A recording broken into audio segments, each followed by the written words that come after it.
party this time, the 바른미래 party, and we're very pleased to have joining us a special guest in the studio and representing the party, Jun-seok. Sir, thank you very much for joining us. Welcome again. Thank you for inviting me. Before we start, maybe a little bit something more fun. We understand you took the Trans-Siberian Railway. A lot of people talking about connecting the rails, maybe all the way from the peninsula all the way up to Europe. And you went with 10 young people that you connected to through social media. Is that right? Sure.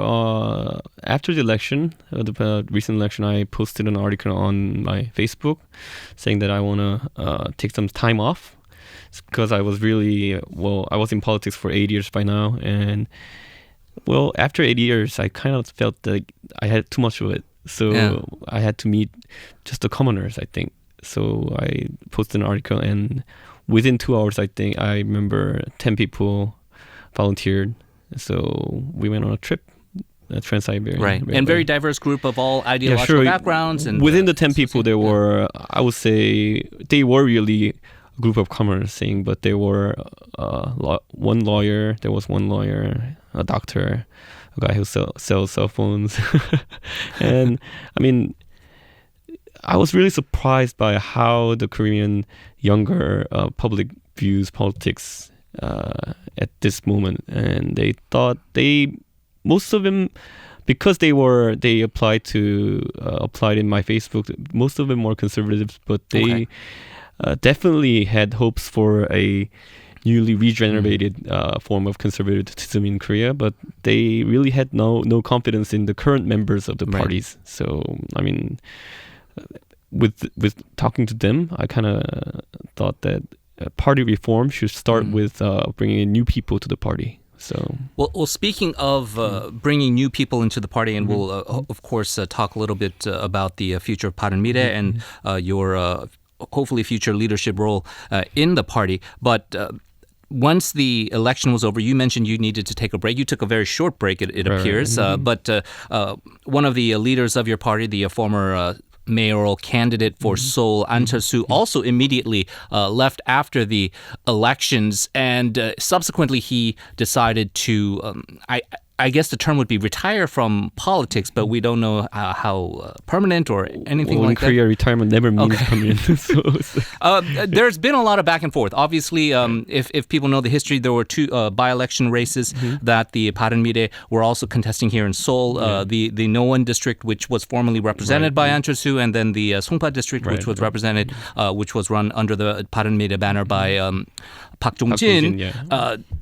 I know that there were, how do you say, slight disagreements in terms of how the candidate nomination process went out. I wouldn't say slight though. Okay. I'm trying to be like the conflict. To be honest, the conflict totally ruined the party. So I mean, it all starts with the fact that we kind of met right before the election. And you're talking about the 국민의당 and the 바른정당 merging. Two parties. We had gaps definitely, and we really didn't have time to narrow the gaps. So I mean, in that aspect, I mean, we should have say met earlier, or to say honestly, never met, I think. Okay. And so, that's another interesting point that we hopefully have time to go over. Unfortunately, you were not successful in the by-election race. In fact, a lot of people have been talking about for the 바른미래 party, there was one seat in the Jeju region, right? That you were successful in. But overall, it seems like the media kind of scrutiny has been on the Liberty Korea party and how they've been completely devastated and what they're going to do. And maybe it's unfortunately sucking some of the media attention away from 바른미래. But overall, what do you think was the main reason why the Minju party was so dominant? Well, because the opposing parties were really divided, first of all, and secondly, 바른미래 party was to be a better option than Liberty Korea party in its beginning. But I mean, as time went on, it started becoming a disaster after all. Because before I said how we failed to narrow the gaps, first of all, and secondly, the thing was the conservative voters in Korea are not changing as fast as we thought. In what way? I mean, they were really not willing to make the transition from a extreme right wing party, Okay. I would say, to a moderate right wing party. I mean that is to happen. I mean in the near future, but not yet. I think, but that's what showed up in the local election this time. Right. And so people have cited many reasons, like Mm-hmm. the peace atmosphere here, maybe some of the inflammatory rhetoric by Mm-hmm. the former chairman of the Liberty Korea Party. But now everyone is trying to regroup, and I think most people agree that a one-party rule system in any democracy, whether you agree with them ideology, is not a good thing. You should have a viable and trusted opposition party as well to sort of balance things out. What in terms of the vision for Bareun do you have? You mentioned young, more reformist-minded conservatives. In terms of policy stances, would you say that there are differences in terms of nuance, like minimum wage or economic policy, and then even national security policy, like North Korea?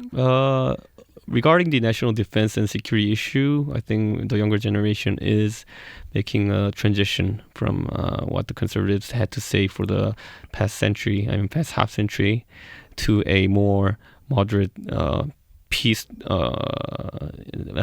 related policies, I think. But I mean, overall, it all will come down to economics, though. Okay. Yeah, how the economy should go. And that seems like an opportunity here, at least politically speaking, because definitely. there are at least some criticisms with Definitely the up to Park-geunhye's regime. I think young conservatives really didn't have a chance to talk about policies after all, because it was all about how.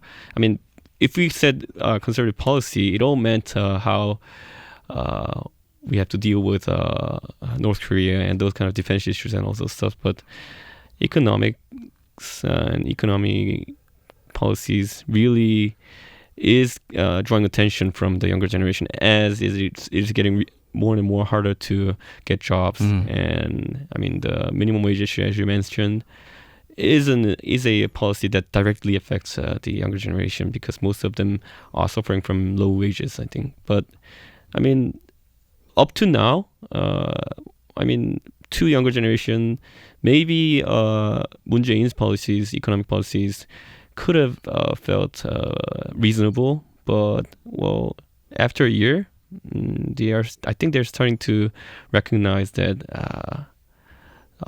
these policies can have long-term failures in long-term range, I think.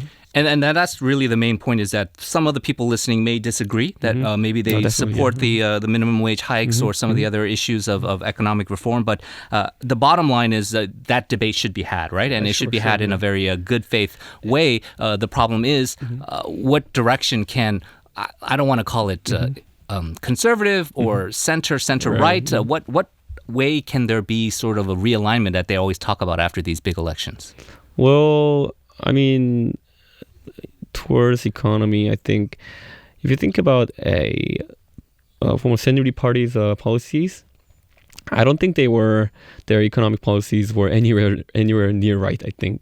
Right. They ran on economic democracy as well. Sure, right? Definitely. That was the slogan that we have for the presidential election in 2012. And I think if you remember how it happened in Britain in 1980s and 70s when Margaret Thatcher came into office, and she really went for this new right policies. And back then, before Thatcher, Britain was all into those, policies towards center. But I mean, after Thatcher going into office, she brought out this very strong right-wing policies, and I mean that brought some good effects to, I think, Britain's economy. And since then, I think British people really thought that conservative policies can make a difference. So I mean, in Korea, that's also the same case, I think, because after Park Geun-hye's impeachment, people are really thinking that the conservatives can never rely on glories of the past any longer. So that legacy has sort of been legacy is tainted. gone, I think. then when we talk about moving forward, we understand you are vying for the leadership position at the Bareun Mide Party. I have read and listened to some of your other interviews in other outlets, and you've been talking about this rift between the former 국민의당 party members and the Bareun 정당 members, and how most of the Kumin parties are proportional representatives, so even if they want to split, it's not really an easy thing, but most of the Bareun 정당 members are actually constituency lawmakers. If you become the head of the party, would you then try to organize a major sort of realignment depending on how the emergency committee chairman Kim Byung-ju is leading his LPK, or do you not really think about what they're doing and you're going to be focusing internally on trying to build up the party? I'll definitely put my focus on internal strengthening, and that is because, I mean, Liberal Korea Party, I was there for like few years. I know how it is difficult to make changes. And we have seen... So you're not optimistic that they're going to get rid of the factional fighting of the pro-party? Definitely, because we have seen recent failures of the emergency leadership councils in Liberal Korea Party. Well, within 2 years, they had Kim Hee-ok's emergency leadership council, and one was Im Myung-jin's, and they both failed because, I mean, the Supreme Council leaders from outside, if they don't really have an understanding of how the factions really act, I mean, they never really make any changes within that party. So, I mean, I'm kind of pessimistic, but if they succeed in making some changes after all, I mean, I'm definitely willing to come up with a better idea to reunite the conservatives. But if it's just simply the old Saenuri, but just a different brand name, and all the factions are still there, and they're just trying to have a cosmetic change, you don't feel that emerges? Well, we had that failure in Bareun Mide Party already. We have gaps. We have to narrow it down really quickly. And the gap between, I mean, 친박, so pro-Park Geun-hye faction, and the anti-Park Geun-hye faction, I mean, it is really hard to overcome, I think. Okay. When you are going to be running for the leadership role, is it true that Ha Tae-kyung is still considered, he's the Bareun 정당 or the Bareun Mide Party lawmaker, is he considered somewhat a favorite as it stands right now, or are there still internal shifts? I know that you don't want to necessarily talk too much about the prospects of it. Well, but I mean, there are people who actually are thinking about running, and Ha Tae-kyung is one of the few I actually know what he's thinking. So, I mean, Ha Tae-kyung is a good candidate, I think. And Son Hak-gyu is mentioned a lot. But, I mean, in Korea, when there's to be changes in politics, it usually happens, it's either change of regime or change of generation. And I think it's time for a change of generation. Well, obviously, to bring a fresh perspective and that generational change, we do wish you the best of luck in your future role in the Bareun Mide Party. If you do get elected chairman, despite this being a very humble program, we do hope that you can make some time to join us later as well. So thank you very much for joining us, and really appreciate your insights. Thank you.